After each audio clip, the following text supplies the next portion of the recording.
Assalamualaikum warahmatullahi. Bismillahirrahmanirrahim. Alhamdulillahirabbil alamin. Nahmaduhu wa nasta'inuhu wa nastaghfiruh. Wa na'udzu billahi min shururi anfusina wa min sayyiati a'malina. May yahdihillahu fala mudilla lahu wa may yudlilhu fala hadiya lahu. Ashhadu an la ilaha illallah wahdahu la syarika lah wa ashhadu anna Muhammadan abduhu wa rasuluh. Allahumma salli ala Muhammad wa ala ali Muhammad kama sallaita ala Ibrahim wa ala ali Ibrahim innaka Hamidum Majid. Allahumma barik ala Muhammad wa ala ali Muhammad kama barakta ala Ibrahim wa ala ali Ibrahim innaka Hamidum Majid. Rabbi syrah li sadri wa yassir li amri wahlul 'uqdatam min lisani yafqahu qawli, amma ba'd. Alhamdulillah, kita bersyukur kepada Allah Subhanahu wa taala kerana dapat kita berkumpul lagi. Sebiasa Sabtu minggu terakhir, insya-Allah kita akan bincangkan berkenaan dengan perkara-perkara berkaitan dengan fiqh muamalat. Yang mana kali terakhir kita bincangkan, kita habiskan berkenaan tajuk syuf'ah ataupun penggenapan atau tuntutan seorang bagi hartanah yang berjiran dengan hartanahnya. Okey, tapi sebelum dari itu saya suka untuk memperingatkan diri saya dan tuan-tuan sekalian berkenaan dengan hari-hari awal Zulhijjah. Yang mana kita sekarang ni pada 10 awal Zulhijjah, yang Nabi kata ma min ayyamin, tidak ada mana-mana hari al-amalus salihu fihinna, yang amalan salih di dalamnya khairun wa ahabbu ilallah, lebih baik dan lebih disukai di sisi Allah Ta'ala, min ayyamil ashr, berbanding hari-hari yang 10, iaitu awal Zulhijjah. Para sahabat Nabi SAW pun mempersoalkan, dia kata walal jihadu fi sabilillah, takkanlah amal soleh dalam hari-hari ini lebih Allah sukai hatta berbanding jihad fi sabilillah. Nabi kata walal jihadu fi sabilillah, jihad fi sabilillah pun tak boleh menandingi amal soleh pada 10 awal Zulhijjah. Illa rajulun, seorang lelaki yang Nabi kata kharaja min malihi wa nafsihi, dia keluar dengan harta dan juga nyawa dia, itu fi sabilillah. Thumma lam yarji min dhalika bi syai', kemudian dia tak pulang daripada keluar tadi dengan apa-apa, maksud dia mati syahid. Orang tu sahaja yang lebih disukai berbanding dengan orang beramal pada 10 Zulhijjah. Jadi kita dah masuk ni, dan sebelum daripada hari Arafah lagi, dan kita sepatutnya ambil peluang, sebab ini adalah musim ibadat, musim di mana Allah Ta'ala menggandakan atau Allah Ta'ala akan memberikan kita ganjaran yang besar di atas amal soleh kita buat pada hari-hari ini. Bahkan pada hari Aidil Adha, bila kita berjumpa sahabat-sahabat kita, saudara mara kita, dan kita ucapkan taqabbalallahu minna wa minkum, tu adalah merujuk kepada semoga terima dari saya dan tuan sekalian, itu amal soleh yang kita buat sepanjang 10 awal Zulhijjah, merujuk kepada amal soleh yang kita buat. Jadi kita kena usahakan apa saja amal soleh, datang solat berjemaah, ataupun kita banyakkan zikir, istighfar. Dan bahkan hadis Nabi yang lain, Nabi nyatakan, Musnad Ahmad, Nabi kata ma min ayyamin, tidak ada mana-mana hari al-amalu salihu fihinna khair min ahbillah min ayyamil ashr. Maka oleh kerana ini tak hari yang Allah Ta'ala paling suka, fa'akhiru fihinna at-tahlil wa takbir wa tahmid, banyakkanlah menyebut la ilaha illallah, banyakkan menyebut Allahu Akbar, dan banyak menyebut Alhamdulillah. Ini 3 perkara yang patut kita banyak. Selain dari itu, bersedekah ke apa sekalipun, baca Quran, perbanyakkan. Macam mana kita mengejar 10 akhir Ramadan, maka kejarlah juga peluang pada 10 awal Zulhijjah. Itu benda yang kita kena peringatkan. Sebab memang saya terlupa nak peringatkan tadi, ada kelas-kelas lain lupa nak ingatkan. So hari ini saya dapat peluang, jadi tuan-tuan sekalian ingat bahawa 10 Zulhijjah ni adalah musim ibadat. Buatlah sebanyak mana mungkin, sebab ini adalah waktu yang Allah akan membesarkan ganjaran bagi kita. Baik. Okey, sekarang kita akan masuk balik kepada tajuk kita, bab yang ke-14. Bab yang ke-14, al-wadi'atu, barang-barang tinggalan, itu yang kita tinggalkan pada orang untuk dijaga, serta itlafat dan juga kerosakan-kerosakan yang terjadi. Okey, ni sebenarnya dalam Islam, bila kita hidup masyarakat, macam kita sebutkan itu tentang tajuk masalah perkongsian harta, masalah jual beli, Islam mengaturkan perkara ini. Dan macam kita sebutkan itu, Islam mengaturkan untuk tunjukkan macam mana Islam ini bukan hanya solat, puasa, zakat, haji, bahkan mengatur akan urusan harta benda kita. Dan dalam tajuk ini contoh macam kalau kita perlu untuk meninggalkan barang kita pada sesiapa, dia panggil wadi'ah. Contoh kalau kita nak pergi musafir jauh, kita minta kawan kita, jiran kita jaga rumah kita tinggal kunci dekat dia, tu wadi'ah lah. Dan memang Nabi SAW dahulu dikenali dengan Al-Amin kerana baginda sering ditinggalkan kepada baginda barang-barang tinggalan, sementara orang tu musafir ke, pergi tempat lain ke, orang kenal Nabi Al-Amin tu sebab tu. Sebab bila datang balik, apa yang ditinggal kepada Nabi tidak rosak, tidak hilang, tidak cacat. Dan memang kita kata dalam konteks ini adalah untuk kita saling tolong-menolong, dan bahkan ada pahala untuk kita menjaga harta benda orang yang minta pada kita untuk tunaikan kepada kita amanah dia, tinggalkan barang untuk kita ni. Ini bukan ada bayaran tapi cuma masalah kita nak membahaskan tajuk adalah masalah kalau barang terosak dan sebagainya pada jagaan kita, apa hukum dia. Baik. Persoalan pertama, ta'rif wadi'ah atau barang tinggalan yang ditinggal kepada seorang. Takrifan dia dan dalil-dalil pensyariatannya. Okay, takrifan dia, wadi'ah ni, ia adalah barangan yang diletakkan oleh pemiliknya atau orang yang menggantikannya di sisi sesiapa yang boleh menjaga barang tersebut dan tanpa sebarang bayaran, tanpa sebarang imbuhan. Sebab so, kita tinggalkan barang tadi untuk dia tolong jaga je, tapi kita tak bayar. Kalau kita bayar dia untuk jaga, itu dah dipanggil ujrah, upah. Bila kita tinggalkan barang, kita bagi dia upah. Ni saya bagi RM5, tolong jaga barang saya. Ini dipanggil ujrah. Dia ada hukum yang kita dah bincangkan dahulu. Yang ini adalah bukan, tak ada kaitan langsung dengan perniagaan. Bahkan dia semata-mata perbuatan kita untuk meninggalkan barang tadi pasal kita percaya dia, dan dia pula sanggup untuk tolong kita pegang barang tadi sampai kita datang balik. Kadang mungkin tinggal ikan kot. Misalnya kita musafir ni, ada orang beli ikan, tinggal ikan tak bagi makan. Ini masalah juga, tinggal bagi jiran kunci untuk pergi makan ikan. Jenuh juga kalau ikan tu besar, kena bagi kunci buka pintu rumah lah. Itu contoh macam mana kita kata wadi'ah. Yang saya sebut tadi kan, Nabi SAW dahulu sebelum dilantik menjadi sebagai seorang utusan Allah Ta'ala, sebelum dilantik sebagai Nabi, baginda memang dikenali dengan nama Al-Amin dengan sebab perangai baginda yang bila ditinggalkan kepada baginda apa-apa barangan untuk baginda jaga, baginda akan tunaikan penjagaan dengan terbaik. Sebab tu orang kata Al-Amin, ni sangat amanah. Orang kata dia sangat amanah. Baik. Okey, kedua, dalil-dalil pensyariatannya, dalil keabsahan akan kita tinggalkan barang pada orang dengan tanpa bayaran dan orang tu terima untuk simpan barang tersebut sampai kita datang balik. Asal padanya adalah firman Allah Subhanahu Wa Taala dalam surah Al-Baqarah ayat 283. Bila Allah nyatakan 283 lepas ayat hutang. Dan bila ada ayat hutang tu memang kita disuruh supaya bertulis semua sekali apa kita apa berhutang dengan orang, tempoh nak bayar, kita punya nilai hutang kan, apa benda yang terlibat, kita memang disuruh buat tulis. Hujung ayat 28 itulah 282. 283 Allah Taala berikan kepada kita kalau anda kata kita saling percaya satu sama lain. Kita saling percaya. Mana tak nak tulis tapi saling percaya macam kita buat sekarang lah. Kadang kita buat pinjaman dan sebagainya, pinjamkan orang, kita tak buat tulisan. Walaupun macam saya kata hari tu, tulis lebih baik supaya tak ada sebarang pertelingkahan. Apa-apa tak setuju nanti tengok balik tulisan tu. Kadang-kadang kita pinjam barang adik-beradik ke, takkan nak tulis adik-beradik, tulis. So benda ni tadi janganlah buat. Sebab sekali bergaduh nanti lagi teruk. Tapi kalau benda dah bertulis, dia pun tak ada nak lupa, kita pun tak ada anaya dia. Itu realiti yang sebenar.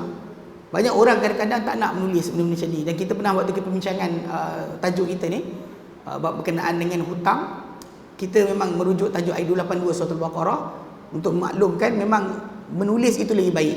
Dan maka memang Allah Ta'ala suruh kita.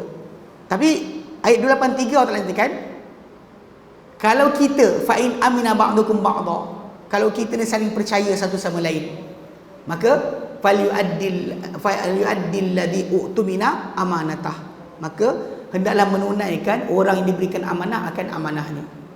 Kalau orang percaya kita, maka tunaikan balik, jangan kita culas. Pasal benda ni di sisi Allah Ta'ala ada nilai yang besar. Sebab kita, kalau dikata kita menjaga amanah orang, Allah Ta'ala akan jaga amanah kita. Kalau kita tolong orang, Allah akan tolong kita. Dia sentiasa dengan bentuk macam tu. Hubungan kita dengan manusia adalah apa hubungan kita dengan Allah Ta'ala. Dan kita tutup aib orang, Allah tutup aib kita. Kita maafkan orang, Allah maafkan kita. Sentiasa dengan bentuk yang sama. Sebab tu kadang-kadang bila ada orang minta tolong kita pada sesuatu perkara ini, untuk kita ni tolong dia itu sangat-sangat digalakkan. So kita ni bersaudara kan, innamal mu'minuna ikhwah. Orang iman tu beriman itu bersaudara. So di antara tanda persaudaraan tadi adalah bila dia susah dia minta tolong, kita akan bersedia untuk tolong dia. Tapi kebiasaan banyak orang tak nak fikir panjang, tak nak. Dia tak nak sebarang tanggungjawab. Sedangkan tanggungjawab ni tadi, ya, pertama ujian Allah Ta'ala. Tapi bila kita lulus ujian tadi, Allah mengangkat darjat kita di sisinya. Ini amanah itu adalah benda yang besar. Baik. Dan Allah Ta'ala firman dalam Quran dan surah Nisa 58. Surah Nisa 58 Allah Ta'ala katakan, innallaha ya'murukum an tu'addul amanati ila ahliha. Sungguh Allah Ta'ala memerintahkan kamu untuk menunaikan amanah-amanah, perkara yang Allah Ta'ala orang tinggal pada kamu, suruh kamu buat ataupun bagi pada kamu untuk kamu lakukan. Kadang-kadang benda itu berkaitan kerja, kadang-kadang berkaitan apa saja. Tapi yang kita nak tumpu pada malam ni adalah tajuk barang tinggalan yang disimpan pada kita, minta kita jaga.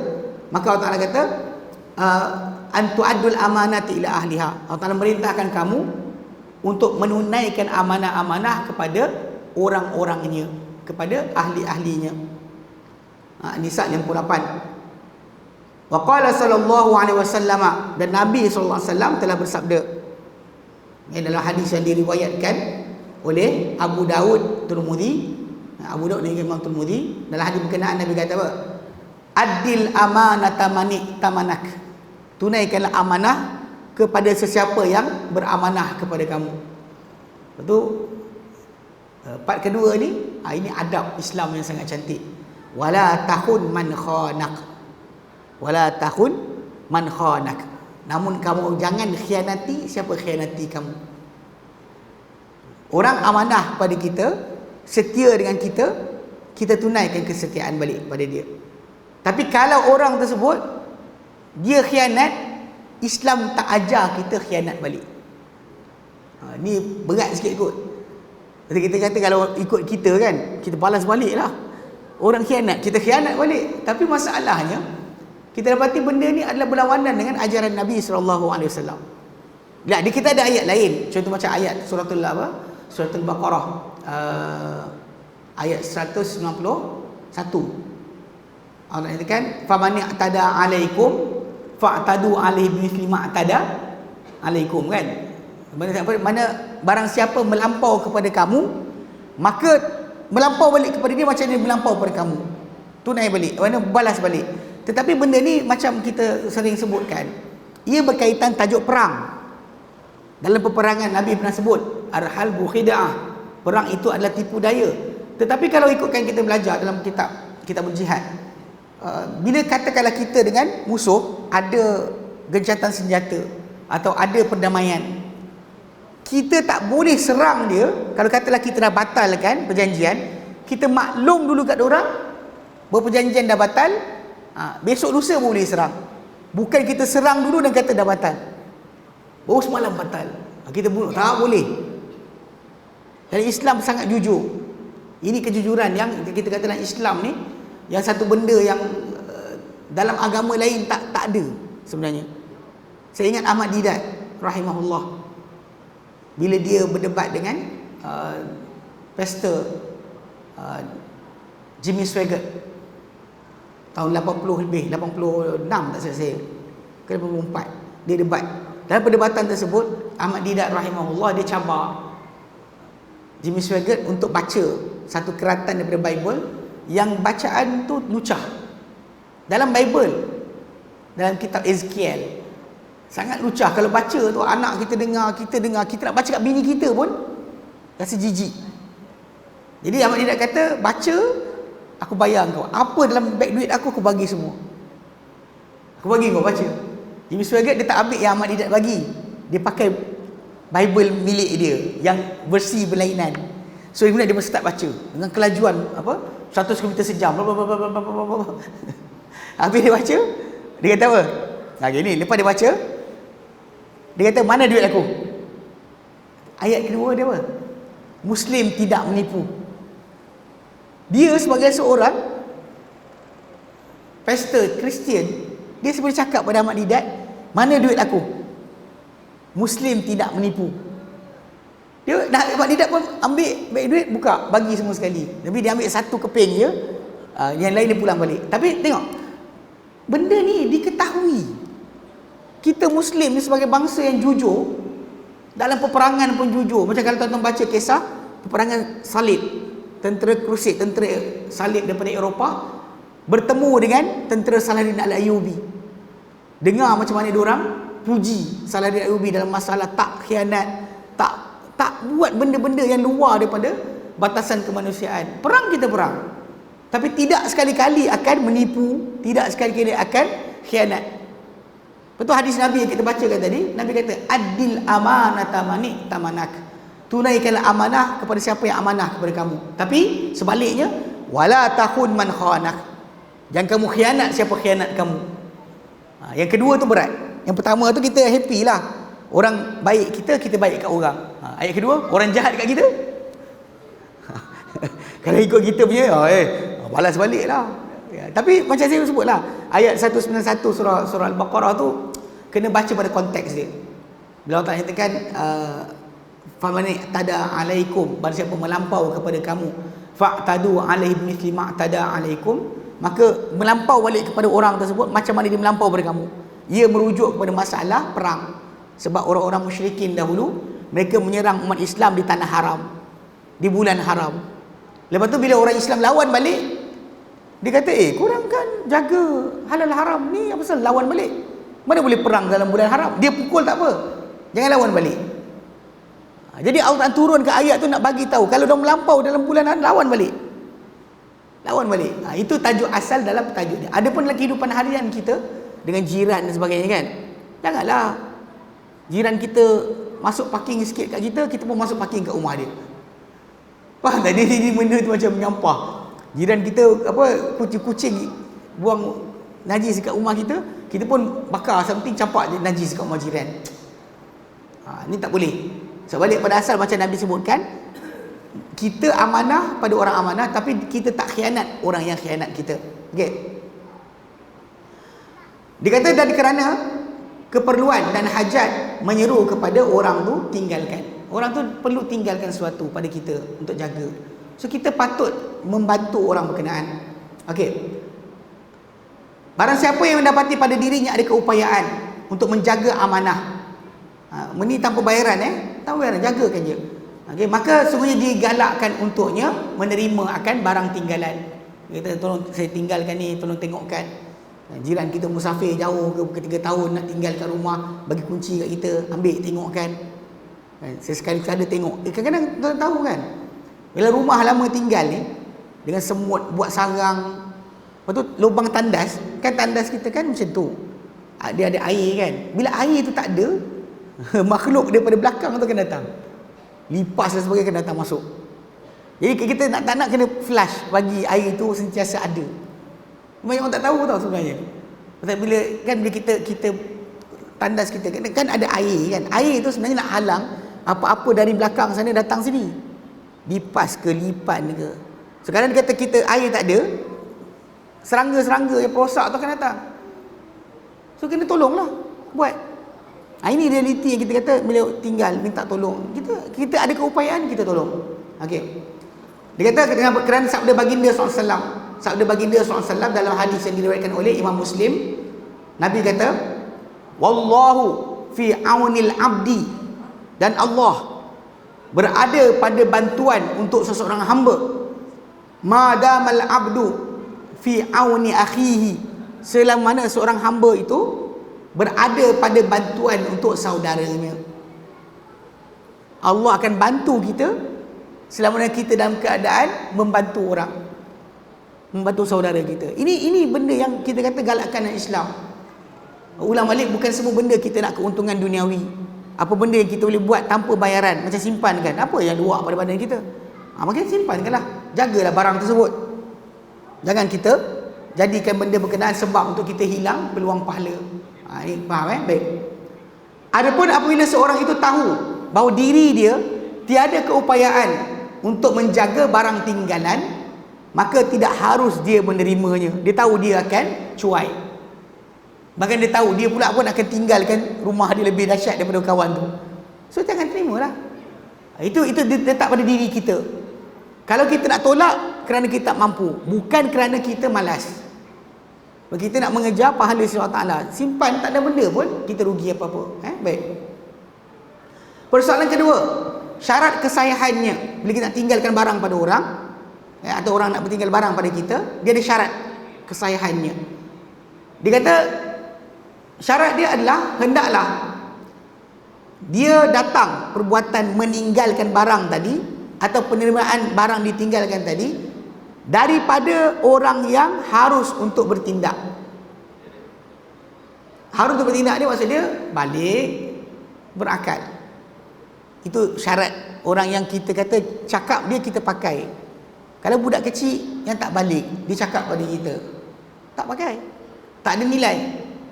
Cakap dia tadi macam untuk jual barang, beli barang, dia hilang nilai. Tapi kalau dewasa datang, berakal, kawan gila, jual beli, bertindak, menyerahkan sesuatu, tak pakai. Orang yang waras saja yang diterima. So, jadi benda ni perlu berlaku daripada orang yang harus untuk bertindak. Dalam konsep Islam ni, balik berakal, dua ni, balik dan berakal. Maka kalau sekiranya meninggalkan seorang insan yang dia ni memang boleh harus bertindak hartanya di sisi seorang budak, dia jumpa budak kecil, "Dek, tolong jagakan barang abang ni." Dia tinggalkan barang pada budak kecil yang tidak balik lagi. Ataupun pada orang gila, jumpa orang gila, "Bang, tolong jaga barang saya ni, nanti saya datang boleh ambil." Tahu orang gila, awak tinggal kat orang gila, kenapa? Okay. Ataupun pada orang yang dungu, yang dia bodoh-bodoh alam, dia tak boleh fikir, kita bagi, dia jumpa kita balik, dia tak kenal kita, masalah juga. Tinggal-tinggal barang, kita datang nak ambil balik, awak siapa? Dah jenuh. Lalu kalau sekiranya kita bagi pada salah seorang tiga tadi, budak kecil yang tak cukup umur, orang yang akal tak cukup seperti gila ataupun dungu, maka dirosakkan barang tersebut, maka dia tak perlu apa-apa bayaran. Bahkan tak boleh kita tuntut pada keluarga dia. Tak boleh kita kata pada keluarga dia, "Bayar, ini anak awak rosakkan. Bayar, ini abang awak yang gila rosakkan." Tak boleh. Sebab tu kita memang barang harta kita serahkan untuk orang jaga. Orang yang jaga tadi siapa yang kita bagi? Okay, kalau tak layak, maka tak boleh. Okay? Kerana benda ni adalah kerana kecuaian si pemilik barang itu sendiri. Dan sebaliknya, jika meninggalkan seorang budak atau seumpamanya harta je di sisi orang lain, maka jadi orang yang menerima barang tersebut, dia akan di sisi orang lain. Kalau sekiranya meninggalkan seorang budak atau seumpamanya hartanya di sisi orang, contoh macam anak kita, dia tinggal barang dia dekat sesiapa, dekat seorang, maka barang tadi dia tetap akan ada kena jaga. Ni terbalik. Kalau yang meninggalkan, contoh macam budak kecil datang, "Pakcik, tolong jaga barang saya ni, saya nak pergi sana kejap." Okay. Dia pun ambil. Dan kalau dia kata benda tu rosak, pakcik pegang, pakcik pecah, dan pakcik kena bayar. Dia penerima barang tinggalan tadi mestilah orang yang boleh panggil bertindak. Kata-kata dia terpakai, janji dia terpakai, boleh bertindak pada harta benda yang dia ada. Okey. Jadi maksudnya kalau dia kata orang tu ambil dia budak, dia kena jamin. Kalau rosak, dia tanggung. Okey. Persoalan ketiga, mengenai hukum-hukum yang berkaitan dengan harta-harta tinggalan kepada seseorang. Pertama, harta tinggalan ini adalah amanah. Adalah amanah di tangan orang yang ditinggalkan. Mana kalau kita tinggal pada tangan dia, dia adalah amanah yang dia akan jaga. Maka tidak ada sebarang ganti rugi jika dia, contohnya katakanlah orang tu tinggal kat kita buku. Kemudian buku tu tadi katakanlah rumah kita terbakar. Kalau benda tu rosak atau binasa dan sebagainya, bukan kerana kecuaian kita, maka tidak ada sebarang ganti rugi yang boleh dituntut. Ini berbeza dengan apa? Upah. Kalau kita bayar dia duit untuk jaga barang kita, dia bertindak. Kalau barang tu rosak, dia kena ganti balik. Tapi kalau dalam masalah barang tinggalan atau wadiah ini, tak. Dia cuma memang amanah saja. Tak ada bayaran semula, ya. Kerana dia amanah seperti amanah-amanah yang lain. Dan orang yang amanah, amin, tidak akan kena ganti rugi jika bukan dengan pelampauannya sendiri. Atau dia bawa barang tadi, kemudian ada orang pencuri masuk rumah dia, curi barang tadi, dan dia pun tak kena juga. Tapi kalau kecuaian dia, letak barang tu kat luar, barang tu elok letak kat atas pagar, tinggalkan situ, dan itu tajuk lain. Tapi kalau kita bukan kecuaian dia, maka dia tak boleh. Berbeza dengan apa? Orang yang kita upah, tolong jaga barang saya, kita upah, dan dia rosak je barang tu, dia kena. Faham perbezaan? Kerana sabda baginda SAW, dan kita kata tak ada sebarang jaminan kepada orang yang jaga amanah ni, adalah kerana sabda baginda SAW, kalau bukan dicuai, Nabi kata la dhamana ala mu'taman, tidak ada ganti rugi atau jaminan ke atas orang yang menjaga amanah. Tak ada. Nabi kata tidak ada. Hadis riwayat Daraqutni dan juga Baihaqi. Baik. Itu pertama. Kedua, apabila melampau, dilakukan pelampauan terhadap barang tinggalan tadi, ataupun cuai orang yang menjaganya, maka dia kena membayar ataupun memberikan ganti rugi apabila dia rosakkan. Okay? Kerana yang dirosakkan itu harta orang lain, bukan harta dia. Harta orang, dan dia memang cuai. Jadi saya katalah barang tu patut simpan elok, kita letak bersepah-sepah. Kadang ada orang tinggalkan bagi kita barang, dia kata pakailah. Tapi soalannya pakai macam mana? Kalau kita pakai dengan tidak terjaga, dan tak boleh macam tu. So apa benda kerosakan, kita kena bayar. Kalau kita yang cuai dalam penjagaan tadi, tak kita jaga dengan betul, maka masalah. Kalau kita berbeza dengan orang yang upah, so orang upah tadi memang mesti jaga barang tersebut. Kalau rosak, mesti kena bayar ganti rugi. Tapi yang ini tidak ada ganti rugi kalau tanpa kecuaian. Okay, baik. Ketiga, wajib ke atas orang yang ditinggalkan barangan kepadanya menjaga barang tinggalan tersebut di dalam tempat simpanan yang seumpamanya, yang boleh diterima akal, ikut kepada uruf. Contoh, kalau barang ditinggalkan tadi emas, perak, kan barang-barang bernilai. So kebiasaan anda simpan kat mana? Mesti simpan dalam peti besi ke, bekas yang tertutup ke, simpan tempat yang tinggi ke. So maksudnya dia kena ada simpanan yang layak bagi barang tersebut. Tak ada letak depan televisyen ke. Apa benda tu? Tu jiran saya tinggalkan gelang emas dia depan televisyen, kita letak. Tak kena lah. Ni faham tak? Maksudnya barang yang kita simpan tu oleh orang atas amanah tadi, mesti diletakkan pada bekas atau simpanan yang layak. Kerana Allah Azza wa Jalla memerintahkan untuk menunaikan amanah kepada ahlinya, dan takkan jadi penunaian amanah tadi kecuali dengan kita menjaga barang tersebut, dan tujuan daripada orang tu tinggal pada kita adalah untuk kita jaga. Okay? Maka barang simpanan tadi, barang tinggalan tadi, okay, dia memang sifat dia macam tu, dia mestikan untuk dijaga. Maka kalau tak dijaga, ia tidaklah orang yang yang terima barang tinggalan tadi melaksanakan tugasan menjaga. Kita kira dia menjaga sebab dia tak letakkan pada tempat yang sesuai. Kadang-kadang tu kita kunci, letak dalam store, simpan tempat baik. Nanti orang tu datang pun kita bagi balik. Tapi kena tempat letak layak lah. Benda layak lah. Buku pada tempatnya. Kalau ditimpan pisau pada tempatnya. Semua sekali dengan keadaan kita layak bagi tempat yang apa barang yang ditinggalkan. Keempat, boleh untuk orang yang ditinggalkan barang padanya, untuk menyerahkan barang tinggalan tadi kepada siapa yang menjaga hartanya kebiasaannya. Contoh katakanlah jiran saya tinggalkan kunci rumah dia dekat saya. Dia kata minta tolong tengok dalam rumah.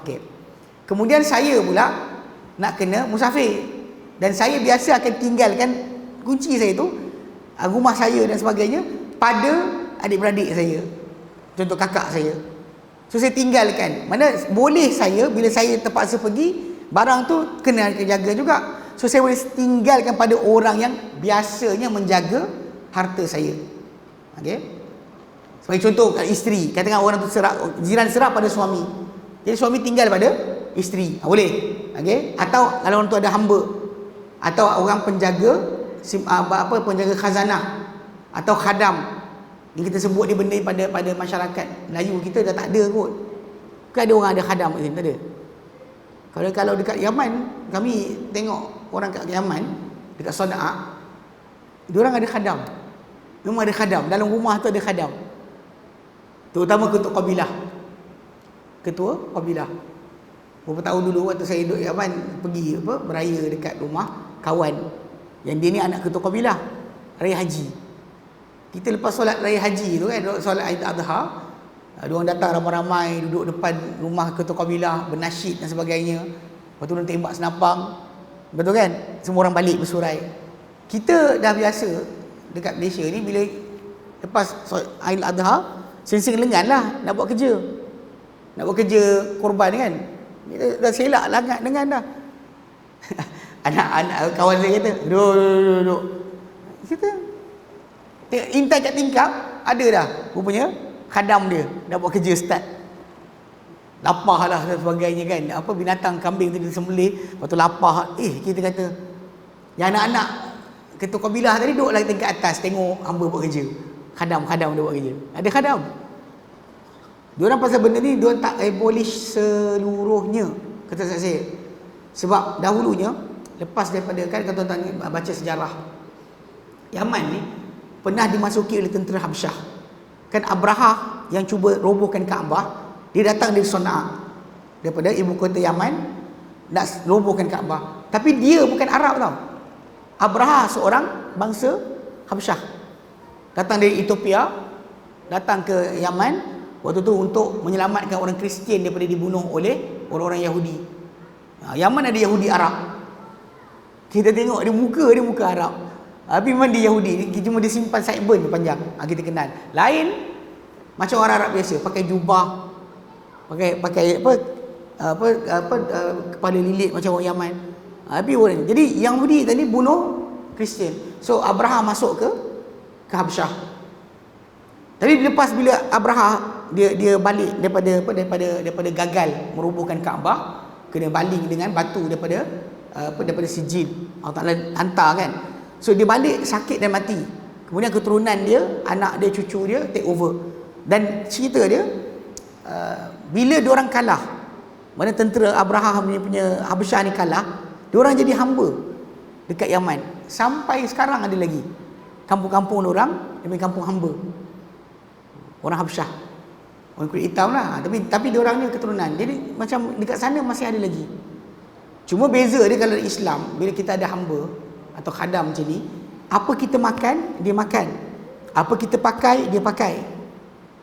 Bukannya datang kita macam cerita kuntang kintir, pukul sebat, tak ada. Tapi dia jadi macam anak kita. Dia akan buat kerja dalam rumah kita, tapi dia macam anak kita yang tak balik lagi. Nak buat apa kena minta izin kita. Tapi itulah macam saya tengok sendiri, diorang yang ada khadam ni, dia tak buat kerja. Anak-anak dia macam, saya kata, tak turun, dia kata tolong. Tunggu. Dia macam tu cara hidup diorang. Memang ada khadam. Ya, baik. So, jadi kalau dia kata orang tu kena musafir dan sebagainya, nak tinggalkan pada siapa biasa jaga harta dia bila dia musafir. Dan boleh dia tinggalkan barang yang jiran dia ke, kawan dia ke, tinggal kat dia, tinggal pada orang yang biasa jaga harta dia. Okay. Dan jika harta itu rosak, barang tinggalan itu rosak, di sisi orang yang kita percaya tadi, tapi bukan dengan pelampauan dia, bukan kecuaian dia, okay, maka tidak ada sebarang jaminan ke atas mereka untuk bayar. Tak ada, tak perlu ganti rugi. So, balik pada asas dia adalah jangan ada kecuaian, sebab barang ini adalah amanah sahaja, bukannya barang yang kita upah untuk orang jaga. Kelima, dan tidak harus untuk orang yang ditinggal padanya barang, macam saya terima kawan saya tinggalkan barang, tidak harus saya meninggalkan pula barang tadi kepada orang lain dengan tanpa alasan munasabah. Maksudnya tadi saya nak tinggal sebab saya musafir, okeylah. Tapi sengaja saya tinggalkan dekat orang lain. Orang tu tinggal kat saya tinggalkan kat orang lain tanpa sebab yang munasabah. Adapun sebab yang munasabah tu, keuzuran yang munasabah tu adalah seperti musafir ataupun hadir kematian. Ya, kita datang kematian, maka bolehlah kita hadir kepada pergi orang meninggal, kita terpaksa pergi, yes, maka boleh. Dan ketika itu wajib ke atas saya yang menerima barang tinggalan orang untuk dia kata jika ditinggalkan, dan jika saya tinggalkan orang tu yang pegang barang tadi tinggalkan di sisi orang lain tanpa keuzuran dan rosak, barang tu rosak, tinggal dekat orang tu dan dirosakkan, okey, maka dia kata saya yang tukang tinggal ni saya kena bayar, bukan orang tu, sebab saya yang cuai berikan barang tadi kepada orang yang tak sepatutnya pegang barang tersebut. Tapi kalau anda kata ada alasan munasabah, dan kalau anda kata terosak dan sebagainya, tidak ada sebarang jaminan. Okey. Jadi tanpa keuzuran memang kita tanggung. Okey. Ini adalah benda yang berkaitan. So fikir betul-betul bila kita ambil barang orang tinggal kat kita, kita kena fikir sangat. Sebab barang ni akan berkait dengan tanggungjawab kita. Hatta rosak kita kena bayar. Benda ni sebenarnya kalau kita nak fahamkan, ia satu sudut dalam agama nak fahamkan kita. Apa-apa barang milikan kita, contoh macam katakan air mineral ni milik saya, dia milik saya kekal sampai kiamat. Tak ada siapa berhak untuk khianat saya, ambil barang ni, tinggalkan, pergi suka hati. Dan kalau orang tu buat juga, depan Allah Ta'ala akan dipersoalkan. Ni tajuk asal kita bimbang ni kan bukan masalah bayaran tu. Tajuk dia adalah depan Allah Ta'ala nanti nak jawab apa. Ni benda ni saya tengok satu panggil apa, perkara yang ajaib. Yang benda tu pernah dibuat oleh Ibnu Umar. Ibnu Umar radhiyallahu anhu, dia pergi lintas dengan satu tempat, ada badui bela kambing orang. Macam Nabi dulu kan, bila dikatakan pernah mengembala kambing. Kambing Nabi gembala bukan milik Nabi. Ambil upah gembala kambing orang lain. Ibnu Umar radhiyallahu anhu, dia pernah, ketika dia dah tua, dia melintas dengan seorang badui yang jaga kambing orang. Jadi Ibnu Umar kata kepada dia, banyak kambing ni, siapa punya? Dia kata ada orang punya, aku jaga je. Ibnu Umar tanya, dia kata apa dia tak jual seko aku kambing ni? Seko je. Banyak kan? Jual seko boleh tak? Orang tu kata tak boleh. Tak boleh. Alah, aku bayar mahal. Aku bayar mahal. Mana kau cakaplah pada tuan dia kambing tu hilang, lepas tu kau belilah kambing lain. Orang tu tak boleh. Tak boleh. Tak boleh. Dia kata, alah, aku bayar mahal. Mana katakanlah kambing tu harga dia, katakanlah harga kambing tu 1 dinar. Ibnu Umar kata nak bayar beratus dinar menggantikan kambing seko saja. Dia saja test je. Tapi Arab Badui ni yang tak mengaji tinggi, yang tak kita panggil apa, ada sijil sanad Quran ke, tak ada. Tapi dia kata tak boleh. Dan hujung tu bila Ibn Umar tekan dia, akhirnya dia kata, apa aku nak jawab depan Allah Ta'ala nanti hari akhirat? Kalau aku bagi engkau, ni bukan barang aku bagi juga engkau. Apa aku nak jawab depan Allah Ta'ala nanti hari akhirat? Dia benda ni sebenarnya ada dibuat semula oleh ada beberapa orang budak Arab. Dia pergi dekat padang pasir, bawa Land Cruiser, dia berhenti tepi, orang Badui jaga kambing.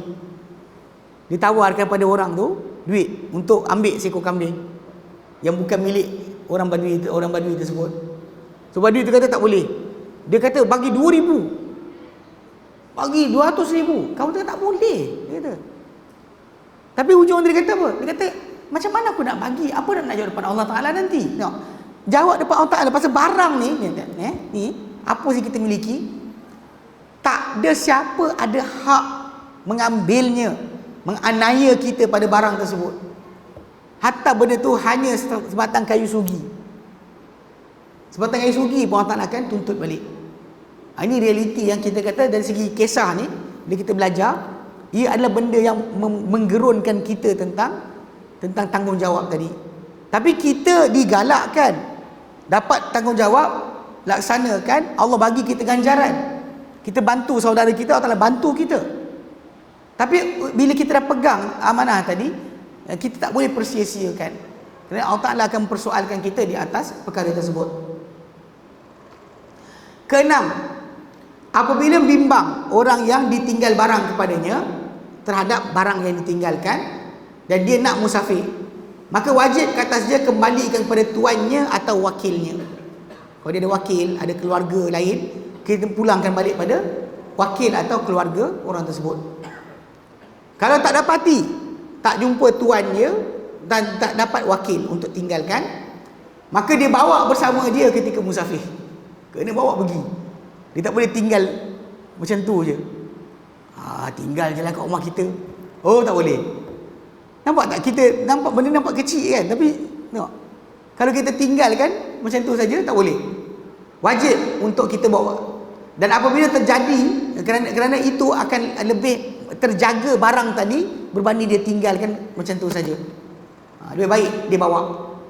Ya? Jika tidak, dia kena serahkan pada pemerintah. Pergi cari pemerintah punya wakil, kan? Kalau kita kat sini wakil rakyat lah, tinggal kat wakil rakyat lah.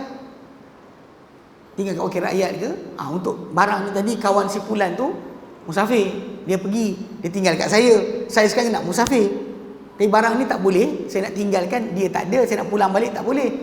Minta pemerintah jaga. Ni pemerintah kan ada tempat tinggalkan simpanan. Okey. Dan jika tak boleh juga, dia tinggalkan kepada siapa yang dipercayai.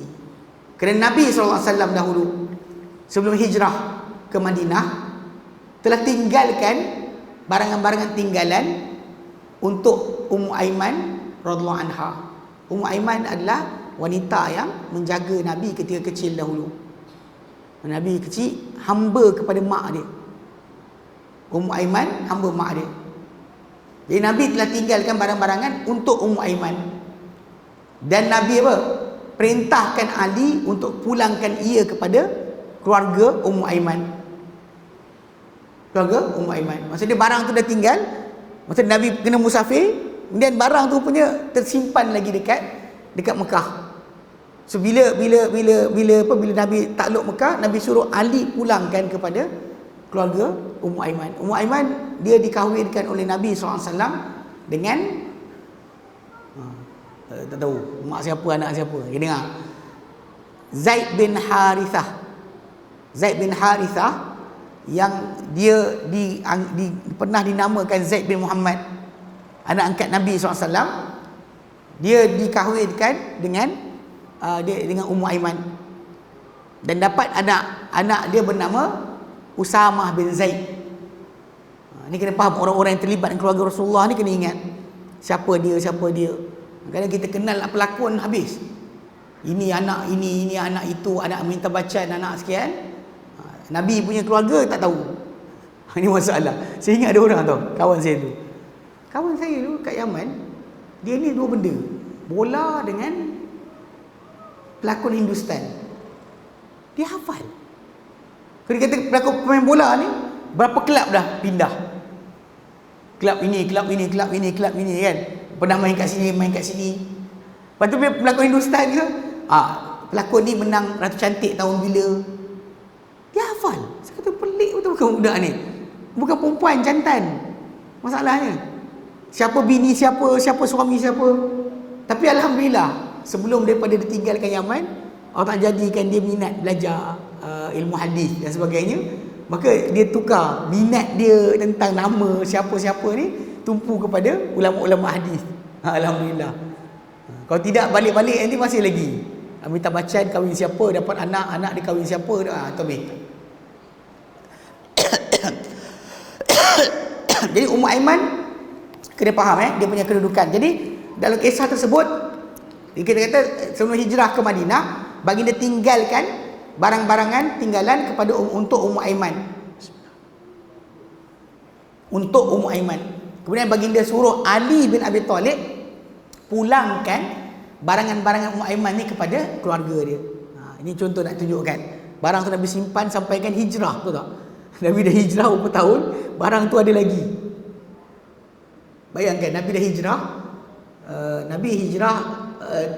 kita kata bila takluk Mekah tahun ke-9. Mana 9 tahun, barang-barang tu ada lagi. Lepas Nabi hijrah, masih lagi ada simpanan Nabi SAW. So Ali pergi pulangkan, Nabi kata. Okay. Demikian juga apabila sakit orang yang ditinggalkan kepadanya barangan tersebut. Sakit yang yang menakutkan, yang boleh menyebabkan kematian. Okey, sedangkan di sisi dia ada barang-barang amanah yang orang tinggalkan. Maka wajib untuk dia kembalikan kepada pemilik-pemiliknya. Jika tak mampu, maka ditinggalkan kepada pemerintah atau di sisi orang yang dia percayai. Ketujuh, apabila barang timbangan tersebut, barang timbangan berkenaan yang ditinggalkan tu bukan objek, tapi apa? Binatang yang hidup. Kuda ke, unta ke. Ini masalah kena faham juga. Pasal kadang zaman dulu bukannya barang-barang objek je. Kita nak musafir, barang binatang ni tak jaga. Macam saya pernah tinggalkan ikan, saya bela kat rumah jiran. Dan kalau saya tinggal tak bawa pergi kan, ikan tu mati. So dia kata jiran bagi tinggal makanan, kami tak ada bagi makan. Sementara saya musafir, dia jagakan ikan tersebut. Jadi benda macam tu. Jadi kalau barang yang ditinggalkan tadi adalah binatang, maka mesti orang yang menjaga akan barang binatang tinggalan tersebut untuk apa? Memberikan makanan kepada binatang tersebut. Menjaga makanan dia. Dan jika dia cuai kan dan mati binatang tersebut, maka si pemegang amanah tadi dia akan kena ganti rugi. Dan dia berdosa sebenarnya dengan mengabaikan akan dengan pengabaian ini. Kerana haram actually kita jaga sikit bab binatang ni, jaga. Nabi sebut dalam hadis, Nabi kata dakhalat imra'atun an-nar, masuk seorang wanita dalam neraka, fi hirratin habasatha, kerana seekor kucing yang dikurung. La hiya at'amatha, dia tak bagi kucing tu makan, wala hiya tatrukuha ta'kul min hashashil ardi, dan dia tak lepaskan binatang tu makan daripada serangga-serangga bumi. Ini jaga kadang-kadang kita letak binatang tu kurung tak bagi makan, kita panggil apa? Kebarangkalian anda masuk neraka sangat kuat. Sangat kuat. Nampak macam benda kecil, tapi benda ni dia jaga sikit. Bab kucing tinggal kat rumah, kalau kita tak sengaja tak boleh buat apalah. Tapi kalau kita sengaja kunci tinggalkan dan mati tanpa makan, selain masalah ganti rugi, tajuk kedua adalah masalah dosa. Benda bernyawa jangan kita main-main. Kadang-kadang kita ni jugalah. Ada sekali tu ikan, saya tinggalkan ikan dekat isteri saya bagi makan, tu isteri lupa nak bagi makan. Jadi kita bagi azan nanti saya sambung balik. Okay. Allahu a'lam. La ilaha illallah wahdahu la syarikalah. Dia tajuk ikan kan. Saya tinggalkan rumah, benda saya kata minta pada isteri jangan lupa bagi ikan. Pasal dia tak pernah bagi sangat, dia lupa. Dia lupa tu sampai hari saya balik, saya kata ikan tak bagi makan ke? Oh, lupa dia kata. Saya kata masuk neraka dah saya. Tapi mujurlah ikan tu sebenarnya dia ada pokok dalam tu, dia makan pokok, ada lumut-lumut dan sebagainya, dia tak matilah. Dia kata biar. Ini jaga-jaga macam ni. Kadang orang suka bela pet ni kan. Saya tengok macam belah sana, macam belah Shah Alam, ada jiran saya, dia beli kucing, terpaksa hantar kucing pergi hotel. Dia nak musafir. Zaman sekarang ni adalah hotel untuk kucing, tinggalkan. Lepas tu harga orang kata hotel belah Sungai Petani murah. Hotel KL tu RM30 kot satu hari. RM30 satu hari. Kalau awak tinggal 5 hari, RM150. Serius. Mahal juga, boleh tahan lah. Hotel kucing. Ala kulihal, bila kita, pasal apa? Pada setiap jiwa yang basah, mana hati yang basah, itu yang bernyawa, ada pahala untuk kita tengok kat situ. Bagi makan, selamatkan, semua tu di sisi Allah Ta'ala ada nilai. Sebab tu jaga-jaga sikit bab binatang ni. Baik, yang ke-8. Kita jumpa sebulan sekali, jadi saya tak boleh berhenti sikit. Minta maaf sikit ya.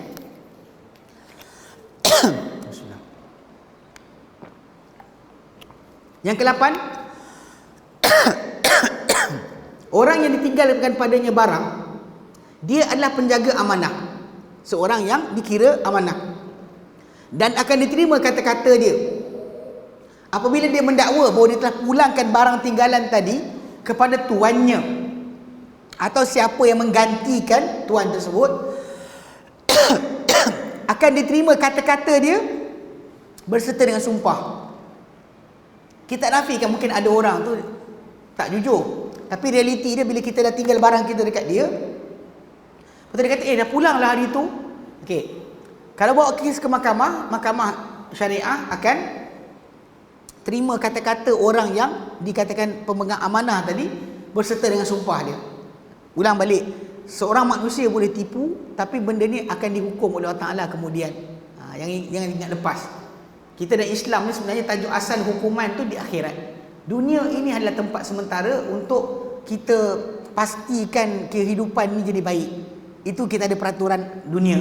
Tapi untuk sebenarnya akhirat itulah hukum sebenar. So tak usah bimbanglah kalau lepas kat sini, kat sana tak lepas. Okey.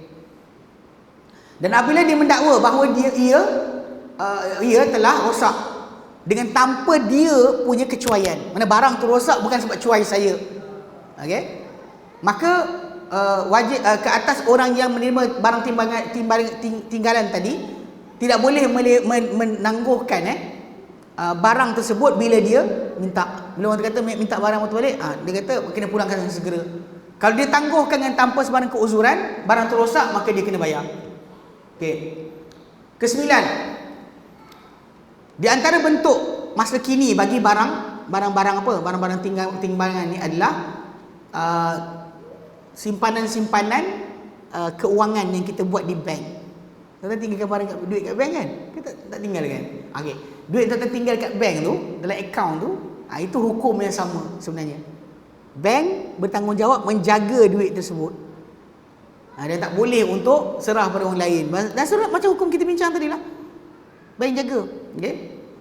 Dan dia adalah orang yang ia adalah apa yang dilakukan oleh individu-individu dan tinggalkan duit di bank-bank tadi. Dia tinggal RM1, dia tinggal RM100, dia tinggal sekian. So bank bertanggungjawab menjaga duit tersebut. Okay? Sehingga tempoh tertentu ataupun secara mutlak. Selagi kita tak keluarkan, selagi itu dia akan jaga. Okay? Dan bank akan melaksanakan tindakan pada duit tersebut. Dia bertindak pada duit tadi. Lepas tu kita kalau dihilangkan, katakan bank tu bankrupt, dia akan ada jaminan untuk duit kita pun tidak akan hilang begitu saja. Kan? Dan bahkan bank akan membayar kepada pemilik duit tersebut satu bentuk daripada faedah, keuntungan dan sebagainya. Macam kita tinggal kat WSP, tinggal kat tabung haji. Tabung haji pun sama lah. Tuan-tuan tinggal duit kat tabung haji kan. Itu antara bentuk-bentuk penyimpanan amanah. Dia akan jaga duit tu sampai kita ambil balik. Okey. Dan ini kalau macam ni pula, problem dia, sistem yang bank tinggal berapa persen tadi, dia pulang balik pada kita, ini dah jadi masalah. dia pasal dekat sini akan timbul masalah macam bank pinjam duit kita, pulang balik faedah. Okey. Ini pada pemilikan bank bagi barang tersebut. Okey. Jadi dikatakan sini kalau kita ikutkan dia jadi riba. Kalau style macam tabung haji, KWSP, bila dia pulangkan keuntungan pada kita, dia tak tetapkan berapa persen. Tahun ni berapa banyak kita dapat, tahun depan lain pula. Tapi kalau tetap fix, macam dia kata fix deposit yang dia letakkan tahun ni dia akan bayar berapa persen, ini masalah. Even akhirnya bank pun pernah bankrupt. Kalau tuan-tuan baca tahun 2019 kan, 2019 atau 2009 itu kisah tentang bank-bank di Amerika Syarikat jadi bankrupt. Lehman Brothers dan sebagainya bankrupt. Kenapa? Sebab diorang ambil duit orang, dijanji bagi pulangan, tapi masalahnya penjagaan yang dia nyagakan tak ke mana pun. So jelas sekali dia janjikan bayar berpersen, dia tengok duit-duit tadi tak menghasilkan apa-apa. Dan sekali bank tadi bankrupt. Ni boleh berlaku. Okay, sebab tu kita kata benda tu dikira sebagai riba yang diharamkan. Maka kena berjaga-jaga orang Islam daripada jatuh dalam perkara ini. Adapun barang-barang tinggalan yang tidak menerima tidak bersetuju persetujuan oleh pemilik dia untuk menerima faedah-faedah tetap, persen tetap. Okey. Seperti orang yang mengetahui pada hari ini dengan perkiraan yang biasa, maka tiada pada macam kita ada saving current bank kan, yang mana kita kata benda tersebut yang tu dia keluar masuk duit, tak ada masalah, kerana dia tak mengambil tambahan di atas apa yang ditinggalkan daripada asal harta dia. Adapun apabila memastikan seorang itu untuk menerima sebarang lebihan, maka dia mesti jadi automatik kepada barang tinggalan tadi. Macam bank tadi kan, kita tinggalkan barang, baru kena ada tambahan, akan bertambah. Maka itu dah kira sebagai riba dan kita tak boleh terlibat dengan benda berkenaan. Sebab tu kalau kita kata dari segi sudut masalah yang saya nampak betul-betul jelas tu fixed deposit lah. Adapun yang lain ni kita tak ada, bank tak ada janji dengan kita apa-apa, tak ada keuntungan yang tetap. Okey. Persoalan yang terakhir, keempat, tentang barang-barang yang kita rosakkan. Diharamkan sebenarnya kita melampau membuat pelampauan kepada harta orang lain. Okey. Dan mengambilnya tanpa hak. Okay. Dan juga barang siapa yang melampau kepada harta orang lain dan dia merosakkannya, maka barang harta tersebut mempunyai kehormatan. Maka wajib kepada dia untuk membayar akan pampasan di atas apa yang dirosakkan. Demikian juga orang yang menyebabkan kepada kerosakan harta orang lain. Okey. Dengan dia lepaskan tali ke, dia buka handbrake ke. Ni kadang-kadang kita keluar, biasa-biasa orang reverse kereta dekat parking. Awak reverse, awak langgar kereta orang. Bila katakanlah pecah lampu dan sebagainya, bayar. Jangan tak bayar. Janganlah kata tak apa kita lari orang tak nampak. Sebab benda ni depan Allah Ta'ala nanti akan keluar balik. Sangat bahaya. Jangan kita nampak macam kecil, tapi benda tu kita nampak macam takkanlah kena. Ya, Allah Ta'ala akan persoalkan. Sebab tu kita bertanggungjawab. Contoh kita masuk pasar raya, kita jatuhkan barang. Kita pegang barang, jatuh. Lepas tu retak. Jangan letak balik, ambil bayar. Tengok perangai macam tak apalah. Kadang-kadang ini ibu-ibu jaga sikit anak-anak. Kita bawa anak kita dengan kita sorong troli tu kan. Lepas tu pergi kat tembikai dah belah dua. Anak kita cocok. Budak kena tahu apa dia cocok. Awak nampak benda tu, awak tak boleh jalan saja ambil beli. Serius. Ini satu benda yang saya perhatikan banyak orang Islam kita ni, kerana dah start jadi macam masyarakat barat.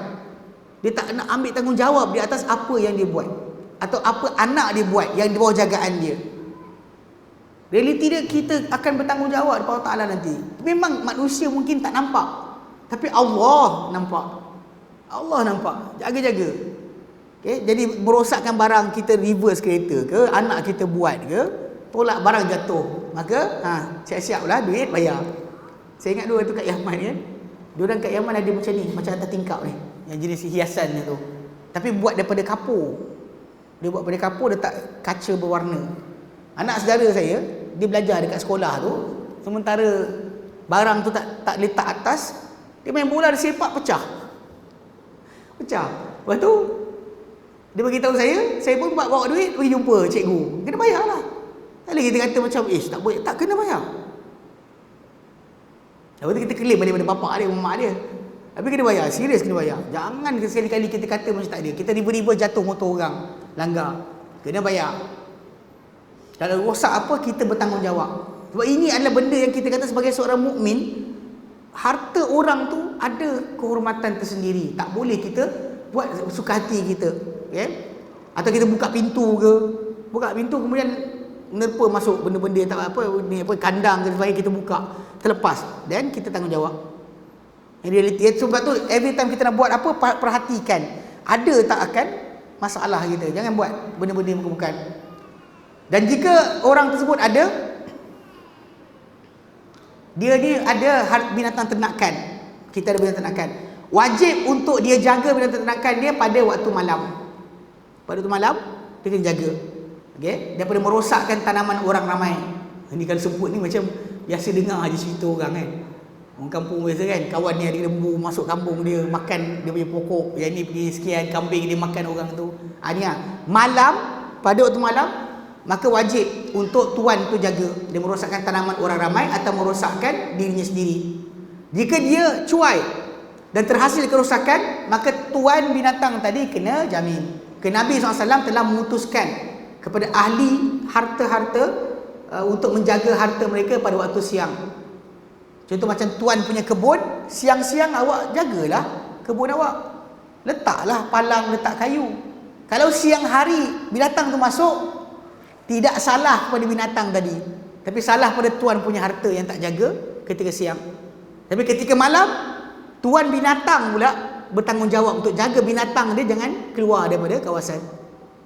Ini kena beza okay. Kerana harta orang ramai, okay, dan juga roh mereka adalah ada kehormatan, maka diharamkan pelampauan ke atasnya atau menyebabkan kerosakan atau kebinasaannya.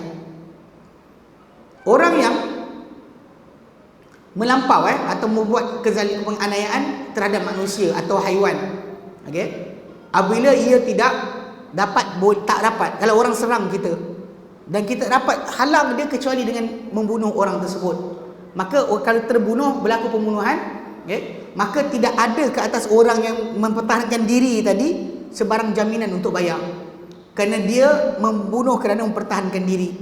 Ini kerana hadis Nabi SAW yang diriwayatkan oleh Imam Tirmidzi dan juga Ibnu Majah. Dalam hadis tersebut, Nabi SAW dia tanya oleh seorang lelaki, lelaki itu datang, dia kata, ya Rasulullah, innar rajula, ada seorang lelaki itu, ya'ti yuridu akhdha mali, dia datang nak ambil harta aku. Nabi kata, la tuqtihi malak, yang kau beri dia harta kau, jangan bagi. Dia kata, ya Rasulullah, in qatalani, kau dia serang aku. Nabi kata, qatilhu, lawan balik. Kita dengar saranan yang biasa orang cakap, jangan. Nyawa dengan harta kan lebih mahal nyawa, bagi je lah, harta boleh cari, betul. Tapi dekat sini Nabi kata apa? Jangan bagi harta kau. Kalau dia serang balik, Nabi kata. Lepas tu dekat lelaki tu kata, ya Rasulullah, in qatalani, kau dia bunuh aku. Nabi kata, fa anta syahid. Dia kata, ya Rasulullah, in qatal tu, kalau aku terbunuh dia, fa huwa finnar, dia dalam neraka. Dekat sini, orang yang datang nak ambil harta kita, kalau kita sekat kan, kalau dia terbunuh kita mati syahid. Kalau kita terbunuh dia dalam neraka. Ini sudut asal. Dalam Islam ni memang tak ada kita disuruh untuk patuh kepada penjenayah dan sebagainya untuk buat apa dia buat. Ini realiti yang terbalik lah. Bila manusia semua takut mempertahankan diri, dia akan berakhir dengan penjenayah akan bermuhajarah gila. Semua orang tak kisah. Tapi kalau dia kata semua orang melawan, penjenayah akan fikir 10 kali. Nak curi kat pakcik ni, tapi nampak macam nak pukul orang ni, macam boleh lagi ni. Dia akan berhenti. Okay? Barang siapa merosakkan apa yang Allah telah haramkan. Kalau kita rosakkan benda yang Allah telah haramkan, seperti alat-alat muzik, salib, bekas-bekas arak, kitab-kitab atau buku-buku kesesatan dan bid'ah, kaset-kaset, majalah-majalah yang lucah. Okay? maka dia rosakkan, dia tidak kena apa-apa jaminan. Akan tetapi tidaklah jadi perosakan tersebut berlaku dengan sendiri. Dia sendiri buat pergi bakar ni, rosakkan ni, tak boleh. Ia mesti dengan perintah daripada pemerintah. Kalau kerajaan suruh, kan, kerajaan suruh kita untuk jadi penguasa dan pecahkan ini, rosakkan ini, apa benda-benda berkaitan dengan maksiat, maka perbuatan kita tadi tidak akan menjadi apa-apa masalah di bawah kawalan kerajaan. Okay. Jadi ini untuk apa? Tujuannya kerana untuk menjaga maslahah dan menolak kerosakan serta menghalang fitnah-fitnah kepada masyarakat. So ini pasal benda-benda yang dirosakkan. Kalau benda haram dengan arahan kerajaan, maka anda tidak perlu ganti rugi balik pada apa yang dirosakkan. Syarat kerajaan yang suruh, bukan awak buat sendiri. Syarat kerajaan yang suruh, bukan awak yang buat sendiri. Okay? Baik, alhamdulillah. So kita selesai kat situ. Nanti insya-Allah akan datang kita akan bincang berkenaan masalah perampasan harta. Hukum perampasan harta. Qasab. Nanti kita bincang insya-Allah pada bulan yang akan datang. Baik, wallahu a'lam. Wa sallallahu ala Muhammadin wa alihi sallam. Alhamdulillahirabbil alamin. Subhanakallahumma wa bihamdika asyhadu an la ilaha illa anta astaghfiruka wa atubu ilaik. Assalamualaikum warahmatullahi wabarakatuh.